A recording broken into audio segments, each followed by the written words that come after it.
최후 진술격인 이 욥의 독백이 계속되고 있습니다. 욥의 고통은 육신적으로도 극심하게 이루어지고 있습니다. 정신적으로도 극심합니다. 영적으로도 큰 위기 속에 있습니다. 이러한 그의 상황 속에서 어찌 그가 낙심하지 않을 수 있겠습니까? 그야말로 욥은 사면초가요, 전혀 의지처가 없는 상황입니다. 아무리 훌륭한 신앙인이었지만은 이러한 상황을 견디기는 보통 어려운 것이 아니었을 것입니다. 우리는 오늘 본문을 통해서도 욥의 여과 없는 생생한 고통 소리를 듣게 됩니다. 어제 내용에서 언급하게 되었던 것처럼 왜 저에게 이런 일이 일어나야 합니까? 욥은 질문할 수 있습니다. 우리도 그렇게 질문할 수 있습니다. 우리에게 저절로 일어나는 이 질문이 우리가 욥을 지켜보면서 욥기는 이렇게 말씀하는 것 같습니다. 왜 욥은 꼭 아니어야 할 이유가 있는가? 이렇게 제3자적인 관점에서 욥을 바라볼 뿐만 아니라 이것을 나 자신의 일이라고 가정을 했을 때에 혹은 실제로 과거에 우리 자신이 가졌던 경험 속에서 왜 나만은 예외일 수 있겠는가? 라고 우리의 관점이 달라지는 것을 경험했다고 생각합니다. 왜 나만은 예외일 수 있는가? 그렇습니다. 나만은 예외일 수 있는 그러한 보장은 없습니다. 의인에게도 이처럼 얼마든지 인생의 쓰라린 고난이 닥쳐올 수 있는 것을 욥을 통해서, 이 욥기를 통해서 우리는 간접적으로 경험합니다. 그것이 어떤 모양일지라도 얼마든지 우리에게도 찾아올 수 있습니다. 여기 다시 한번 욥의 상황을 떠올려 볼 때 그는 재산을 전부 잃는 그러한 큰 손실을 입었습니다. 가족을 모두 잃었습니다. 명예를 모두 잃었습니다. 그를 보호해 주었던 안전함과 그 보호함이라고 하는 울타리마저 사라져버렸습니다.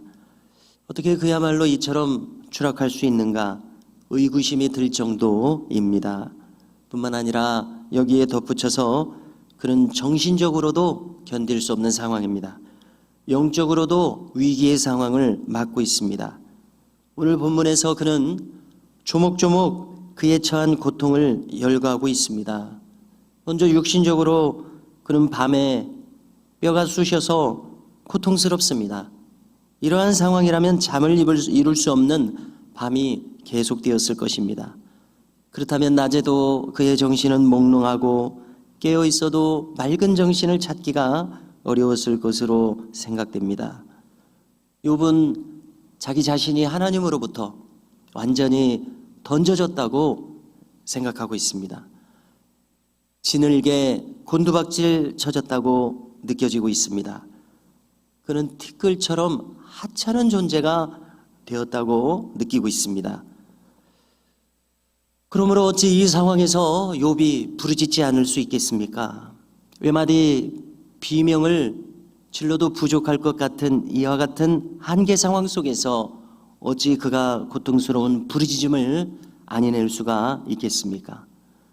그런데 더욱 안타깝고 답답한 것은 이와 같은 부르짖음에 하나님은 여전히 감감무소식이라는 것입니다. 아무것도 해주시지 않고 아무것도 듣지 않으시고 마치 뒷짐지고 계신 것처럼 느껴지고 있습니다.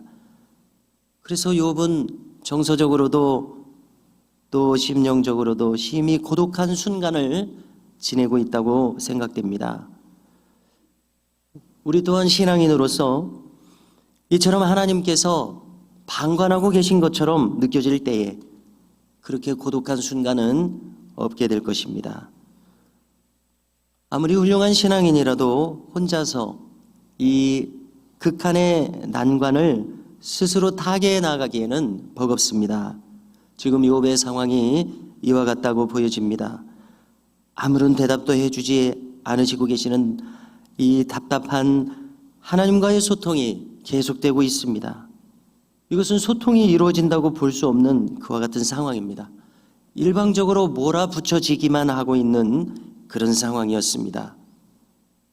이러한 상황에서 욥은 과거에 자신이 누군가에게 베풀어 줬었던 그런 선한 일들이 떠오릅니다. 25절입니다. 욥은 말합니다.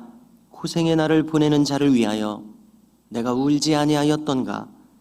빈궁한 자를 위하여 내 마음이 근심하지 아니하였는가? 자신이 온정을 베풀어 줬던 일들이 떠오르면서 이처럼 선을 베풀었건만, 의로운 길을 가고자 힘썼건만 그 결과가 오늘과 같습니다. 그래서 26절에서 내가 복을 받았더니 화가 왔고 광명을 기다렸더니 흑암이 찾아왔구나, 이렇게 말합니다. 이렇게 욥은 여과 없이 자신의 이 말하자면 이 비참한, 이 비통한 마음을 토로합니다. 자신의 마음이 들끓어서 고요함이 없다고 이야기하고 있습니다. 그는 이렇게도 표현합니다. 햇볕에 노출된 것은 아니지만 욥의 피부는 검어졌습니다. 군중들 앞에서 도와달라고 애원하는 처지가 되었습니다. 29절, 나는 이리의 형제요 타조의 보시로구나. 어쩌면 노숙하면서 야생의 내팽개친 것 같은 그런 생활을 하고 있는 것이 엿보일 정도입니다. 욥은 피부가 검어졌습니다. 자신의 뼈가 열기로 말미암아 타버렸다고 말하고 있습니다. 그의 수금은 통곡이요 그의 피리는 애곡이 되었다고 비유합니다. 통곡과 애곡이 욥의 주된 정서가 되었다니 참 믿겨지지 않습니다. 지켜볼 때에 너무도 안타까운 일입니다. 성도 여러분, 오늘 진술하는 이 욥의 말들을 통해서 욥은 최선을 다해서 선한 삶을 추구했었습니다. 그러나 오늘 이유를 알 수 없는 이런 고난에 처하여 있습니다.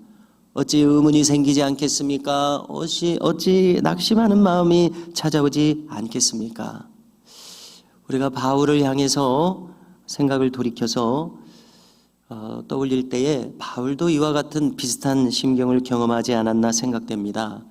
갈라디아서 6장 9절을 우리 모두가 잘 알고 계시는데요. 바울은 말합니다. 우리가 선을 행하되 낙심하지 말지니 포기하지 아니하면 때가 이름에 거두리라. 바울은 이와 같이 믿었습니다.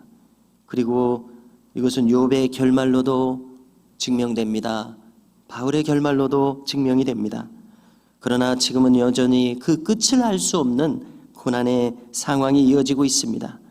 정말 낙심으로 이 상황이 끝나서는 안 될 상황입니다. 성도 여러분, 우리라고 한번 가정해 보십시오. 우리는 이와 같은 상황에서 어떠한 마음을 가질 수 있겠습니까? 오직 우리는 믿음의 버거운 어쩌면 우리가 되어서 오직 인내하실 힘을 주실 것을 구하게 될 것이라는 생각이 들어집니다. 연약한 믿음에 이 믿음을 더하여 주소서. 이와 같은 마음이 들어질 것입니다. 이렇게 기도할 뿐인 사람이 될 것입니다. 성도 여러분, 이처럼 오늘도 우리의 때로 이렇게 부족한 믿음에 믿음을 더하여 주실 것을 구하면서 이 하루도 주님을 의지하는 가운데 승리하실 수 있기를 주의 이름으로 축복합니다.